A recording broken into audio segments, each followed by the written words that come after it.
ஆண்டவரும் இரட்சகருமாய் இருக்கிற இயேசு கிறிஸ்துவின் இனிய நாமத்தில் உங்கள் யாவரையும் அன்புடன் வாழ்த்துகிறேன்.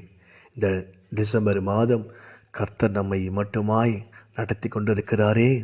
வரப்போகிறதான புதிய ஆண்டிலே நாம் புதிய ஆவியோடும் அபிஷேகத்தோடும் அனலோடும் நாம் கடந்து போக வேண்டும். ஸ்தோத்திரம். கர்த்தரை மட்டுமாய் இந்த 12 மாதங்கள் அருமையாய் நம்மை வழிநடத்தி கொண்டு வருகிறாரே. கர்த்தருடைய பிரதான கிருபை எல்லா விதமான வியாதிகளிலும் கஷ்டங்களிலும் நாச மோசங்களிலும் மட்டுமாய் நம்மை விலக்கி பாதுகாத்து வந்த என் தேவாதி தேவனுக்கு நன்றி சொல்லி நாம் துதிக்க வேண்டும் அல்லவா? அல்லேலூயா. ஒருவரும் சேரா ஒளியில் வாசம் செய்பவரே, ஒருவரும் சேரா ஒளியில் வாசம் செய்பவரே, ஒளியினை தந்துமே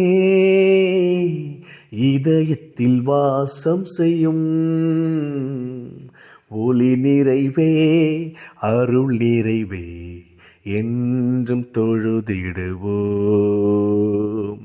ஒளி நிறைவே அருள் நிறைவே என்றும் தொழுதிடுவோம். மகிமை மாட்சிமை நிறைந்தவரே, மகிழ்வுடன் தொழுதிடுவோம். நித்திய தேவன் நீரே, நீதி நிறைந்தவரே, நித்திய தேவன் நீரே, நீதி நிறைந்தவரே, அடைக்கலமானவரே, அன்பு நிறைந்தவரே, நல்லவரே வல்லவரே என்றும் தொழுதிடுவோம். நல்லவரே வல்லவரே என்றும் தொழுதிடுவோம். மகிமை மாட்சிமை நிறைந்தவரே, மகிழ்வுடன் தொழுதிடுவோம். பரிசுத்த தேவனாம் இயேசுவை பணிந்தே தொழுகுவோம். பரிசுத்த தேவனாம் இயேசுவை பணிந்தே தொழுகுவோம். மகிமை மாட்சிமை நிறைந்தவரே, மகிழ்வுடன் தொழுதிடுவோம்.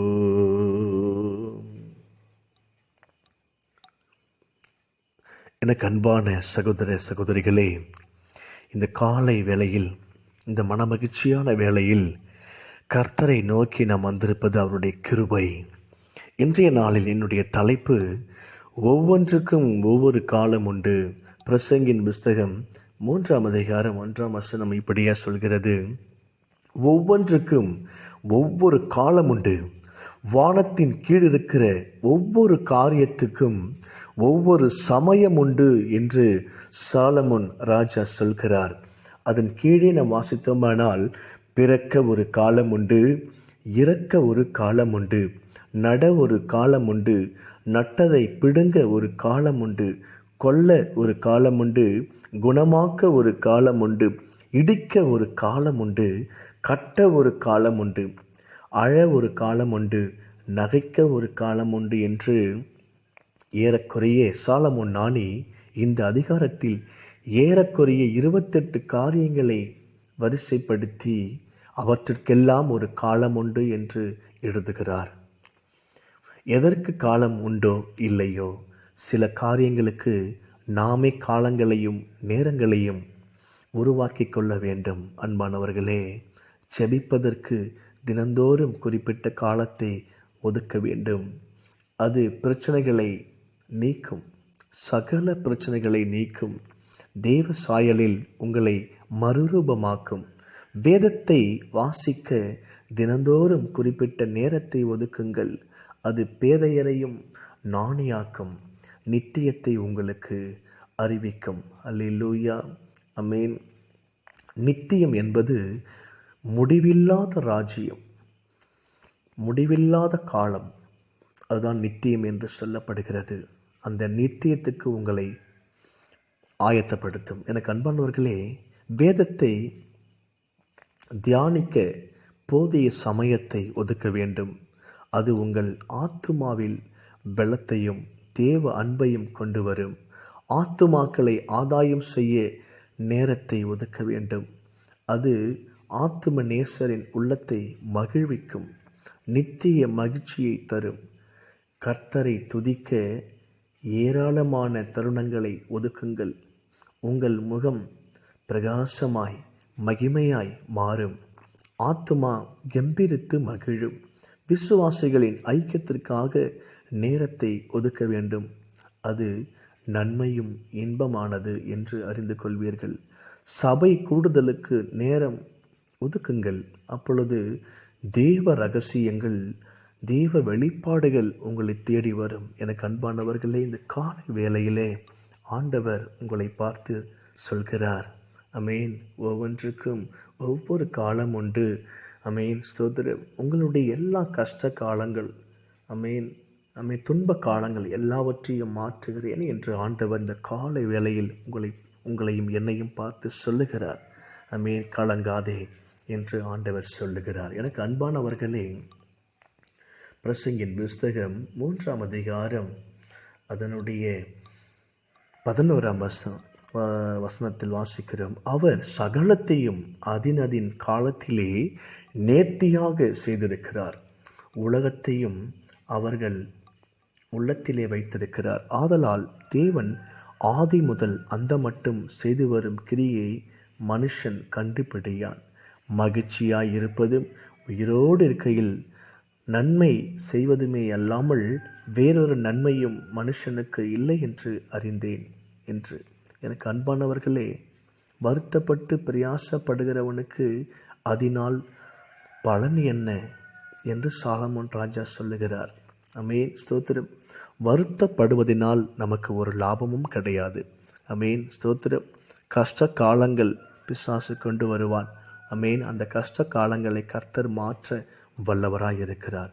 சங்கீதம் 31:15 படி, என் காலங்கள் உமது கரத்தில் இருக்கிறது என்று வேதம் சொல்லுகிறது. நம்முடைய காலங்கள் கர்த்தருடைய கரத்தில் இருக்கிறது. பிரியமானவர்களே, அமேன், அமேன், சோதரம். இன்றைய நாளிலே ஒருவேளை நமக்கு கஷ்ட காலமாக இருக்கலாம், துக்க காலமாக இருக்கலாம், வியாகுலமாக இருக்கலாம். ஆண்டவர் உங்களையும் என்னையும் பார்த்து சொல்லுகிறார், நான் உன்னை இன்று முதல் ஆசீர்வதிப்பேன். உன்னுடைய கஷ்ட காலங்கள் எல்லாம் மறைந்து போகிறது. நீ ஒன்றுக்கும் கவலைப்படாமல் நீ தைரியமாயிரு என்று ஆண்டவர் உங்களையும் என்னையும் பார்த்து சொல்லுகிறார். அல்லேலூயா. எனக்கு அன்பானவர்களே, கர்த்தரை மாத்திரம் நாம் சேவிப்போமானால் அவர் நம்மை அவருடைய கரங்களால் பிடித்து கொள்வார். அல்லேலூயா. எல்லாவற்றுக்கும் ஒவ்வொரு காலம் உண்டு. கர்த்தர் நம்மை பலப்படுத்துவார். இந்த காலை வேளையிலே அல்லேலூயா, சோதரம், எல்லா கஷ்ட காலங்களையும் மாற்ற அவரால் முடியும். அமேன், ஸ்தோத்திரம். கர்த்தர் நல்லவர். ஜெபிக்கலாமா? எங்களை அளவுக்கு அதிகமாய் நேசிக்கிறதான பரலோக பிதாவே, உம்முடைய குமாரன் இயேசுவின் நாமத்தில் நாங்கள் ஜெபிக்கிறோம். ஒவ்வொன்றுக்கும் ஒவ்வொரு காலம் உண்டு. வானத்தின் கீழ் இருக்கிற ஒவ்வொரு காரியத்துக்கும் ஒவ்வொரு காலம் உண்டு. ஆண்டவரே, அப்பா, ஸ்தோத்திரம். அப்பா, என் காலங்கள் உமது கரத்தில் இருக்கிறது. என்னை ஆசீர்வதிப்பதே உங்களுக்கு தெரியும், எங்களை ஆசீர்வதிப்பதே உமக்கு தெரியும் என்று நாங்கள் சங்கீதம் 31:15 வாசிக்கிறோம். ஆண்டவரே, உம்முடைய ஜனங்களுக்கு ஆண்டவரே ஸ்தோத்திரம், நன்மையான காரியங்களை என் தேவன் தரும்படி ஜெபிக்கிறேன். இந்த காலை வேளையில், இன்றைய நாளிலே அப்பா, ஒரு நன்மையான காரியத்தை கர்த்தர் கொடுங்க, கிருபையை கொடுங்க அப்பா, உம்முடைய பலனை கொடுங்க, உம்முடைய சுகத்தை கொடுங்க ஆண்டவரே, உம்முடைய ஐஸ்வர்யத்தை கொடுங்க, உம்முடைய ஆசீர்வாதங்களை கொடுங்க. உம்முடைய ஜனங்களுக்கு ஒரு குறைவும் இல்லாதபடிக்கு இந்த நாளை ஆசீர்வாதமாய் கொடுங்க. அல்லேலூயா. ஸ்தோத்திரம், ஸ்தோத்திரம். கர்த்தர் நடத்துங்க ஆண்டவரே. அப்போ அந்த டிசம்பர் மாதம் உம்மை ஆராதிக்கிற ஒரு மாதம் அப்பா, ஸ்தோத்திரம். உம்மை துதிக்கின்ற ஒரு மாதம், உமக்கு நன்றி சொல்லுகின்ற ஒரு மாதம் இந்த வருஷத்தின் கடைசியில் நாங்கள் வந்திருக்கிறோம். அப்பா ஸ்தோத்திரம் ஆண்டவரே. இதுவரைக்கும் அப்பா ஒருவேளை நாங்கள் பிரச்சனையாக இருந்திருக்கலாம், ஆமென், கடனாக இருந்திருக்கலாம், ஆண்டவரே கஷ்டமாக இருந்திருக்கலாம், மன வேதனையாக இருந்திருக்கலாம். ஆனால் என் ஆண்டவராகிய தேவன் ஆண்டவரே ஸ்தோத்திரிக்கிற வரப்படான புதிய வருஷத்தில் நீர் எங்களை ஆசீர்வதித்து ஆண்டவரே அனுப்பும்படியாக ஜெபிக்கிறேன். உம்முடைய ஜனங்களுக்கு ஒரு குறையுமே இல்லாமல் கர்த்தர் நடத்தும், ஆசீர்வதியும், பலப்படுத்தும். ஆண்டவரே நீரே பெரிய காரியங்களை செய்யும். இயேசு கிறிஸ்துவின் இனிய நாமத்தில் ஜெபிக்கிறோம் பிதாவே. ஆமேன், ஆமேன்.